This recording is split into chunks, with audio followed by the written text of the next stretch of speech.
Hey, what's up? Phil here, and today I want to show you how to make this simple but very cool and kind of classy intro effect. This is from a question from a student of mine who found this intro on videohive.net, and they were wondering how they create it. It's actually pretty simple once you understand the basic technique, but if you're new to After Effects or if you just haven't thought about how would you do this, then it can be a little bit confusing. But once you know basically how to do one of these animations, you'll be able to do as many in as many different types of ways or shapes possible. So let's get into After Effects, and I'm going to show you how to create this sort of effect from the very beginning. You can see here that I recreated this type of effect. I'll just play through it.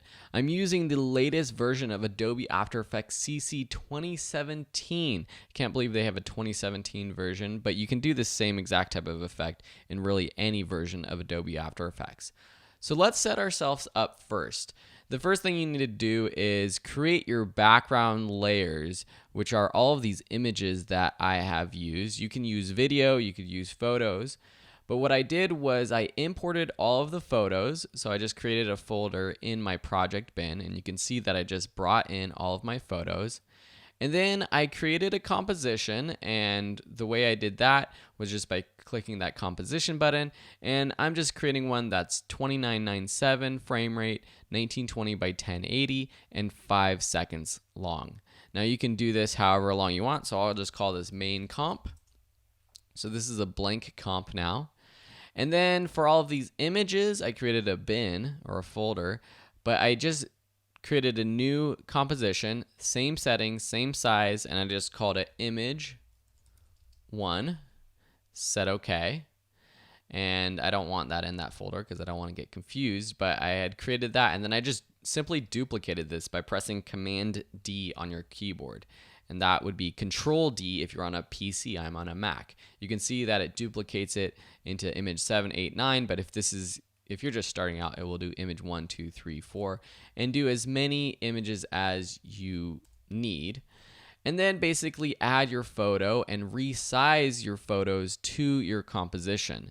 So you can see here in image 1, I added this shot, and all these photos are actually coming from a competition that I'm running in my photography masterclass. Great group of students in that class, actually over 30,000 students in that class now, and we had over 400 submitted photos. We're giving away a $100 gift card, Amazon gift card for the winner. We're picking that right now. So if you're interested in taking better photos, you can check out the Photography Masterclass. Search for Photography Masterclass on Udemy, or just go to videoschoolonline.com and check it out. I'll also link to it in the description below.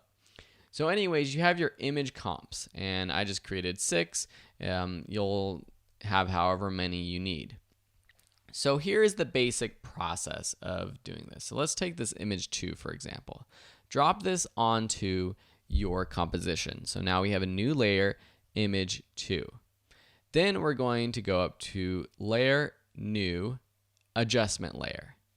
And let's just call this mask 1. So I'm just pressing in there, pressing return, and typing in mask 1.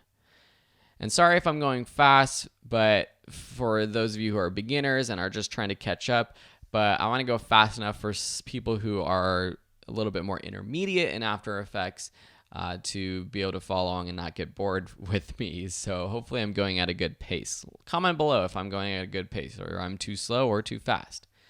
Then what I'm going to do is create a mask. So let's zoom out, and I'm just zooming out with the scroller thing on my mouse, or you can click here and zoom out to a certain percentage, and just take your pen tool. Now you can create any type of shape you want, but we're going to kind of replicate what was in the project that we saw. And I forget who asked about this project, but thank you for asking about it. And then what I'm going to do is just click right below something like this and close that. Now we have this sort of trapezoidal shape.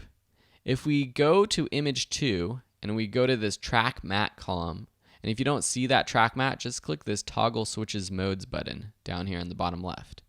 Change the track matte for your image layer to alpha matte mask 1. And what that means is that whatever this adjustment layer, this mask, is doing, or wherever this mask is, the layer beneath it will show. So this mask 2 is now adjusting this image 2 layer. So now we have to animate this mask. So I'm going to zoom in here just a little bit more, and I'm actually going to close this down. So I'm just going to make this a little as small as possible. So something like that. There we go. So if you press MM on your keyboard, you can get all of your mask properties. Set a keyframe for mask path and for mask expansion. And actually go ahead and set your mask expansion to something like -5 pixels. We just want to make sure that we don't see anything from beneath this. If this was at 0, you can see that there's a little line, a little sliver. So to get rid of that, let's just do -5 pixels to be safe. Now with our mask path, we have this animation, or this keyframe here. Let's go to 1 second. And then let's go in with our selection tool. And then to right now, all of our points are highlighted on our mask. So if we just click one of them, we're going to move the whole mask. Just click this layer. And now we can pick individual layers. Move it down about like so.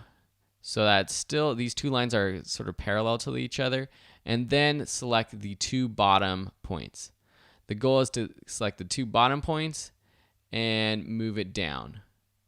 So let's zoom out just a bit. Zoom out.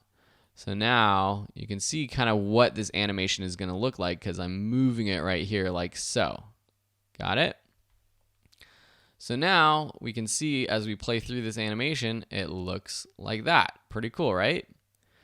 Around 5 frames or so, let's change the mask expansion to 0.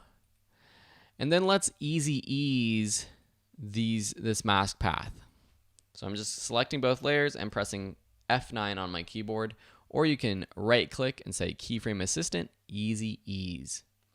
So this is pretty cool. If we play through this, that's a little reveal. Let's make it a little bit more dynamic. Let's add some motion to the photo. So if we go to this last keyframe at 1, select our image layer and press P on our keyboard to bring up position, let's set a keyframe there. Then let's go to the front and let's, at 0, where the first keyframe is for the mask animation 2, and move this up just a bit, something like that. So now this moves down. Let's easy ease these keyframes. Again, function or F9. And then let's make this animation a little bit more dynamic. Okay, so I'm selecting both of these keyframes for mask path by clicking and hovering over them, and then pressing Shift on my keyboard and clicking and dragging over these ones. And let's go into our graph editor. Let's grab this keyframe over on the right side of this graph. And that's actually selecting both of those keyframes, and drag to the left. Now, if you play through it, let's just loop this a little bit smaller on the timeline. That's starting to look pretty good. Okay, let's get out of our graph editor by just unclicking that. Let's click that toggle switches modes button and turn on motion blur for both of these layers. Then toggle on enable motion blur right here. That makes it look a little bit better as well. Okay, cool. We have our bottom half. Now we have to do our top half. Basically, what we can do is just duplicate these 2 layers. So select both and press Command D on your keyboard. That duplicates both layers. But we have to kind of do the opposite of the mask, or the reverse of this mask animation for this one. So if we select the mask 2 and press MM on our keyboard, and then go to 1 second, and then select these 2 points on our mask, and instead go, select both, and go up like so, the animation does this reverse thing. So it goes up like that, right? Pretty cool. Pretty easy to do that. This animation, it looks a lot more complicated than it really is. And then also, let's reverse this motion for the image. So let's select our image layer, press P, go to 0, and instead of having this up, let's move it down.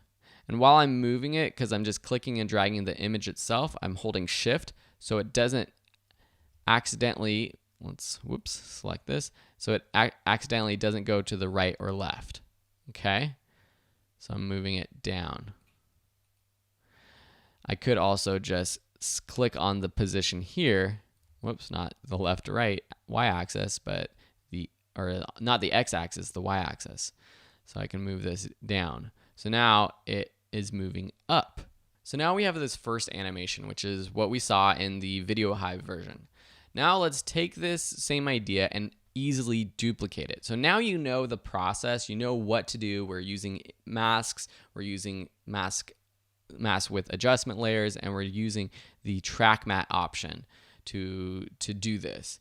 So now let's take another image. So let's say image 6. This is a cool image of this owl. What I can do is simply duplicate, let's first duplicate the owl once. So we have both owls. And then let's copy the effects for image 2, the first image 2, by pressing P on my keyboard, selecting the keyframes, copying them by pressing Command C, and then making sure we're at the very start of this image and pressing Command V. Now if I press P, you can see that on this layer we have this same photo animation. Pretty cool. Let's do that for the second photo, the top photo, and we'll copy it and paste it. So now we have these two photos appearing on top of each other. We have to mask them out now. So let's just duplicate this mask 1, move it above the first image 6. Okay. Then let's change the track matte to alpha matte. And then let's just go ahead and take this mask 2 and duplicate it and move it above image 6, the second one, and take this image 6, and change it to alpha matte. Let's go to toggle switches mode, make sure the image 6 has motion blur enabled. Let's just scrub through this to see if it worked. Yep, it did. Just copying and pasting. Now let's move this over to the left, and it's going to start to appear as soon as this first photo almost hits its final resting spot. Boop, boop.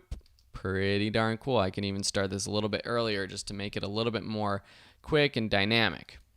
Pretty darn cool. Okay, so let's go ahead and let's see what I did for this next one. So this next one, I had this photo fly in from the top, right? And so if you get this by now, you're probably done with the tutorial, you're happy, and you can basically animate the mask however you want. You can split it from the middle, you can split it from the side. But I'll just show you, for example. Let's take this image of this tree stump, which is an amazing photo.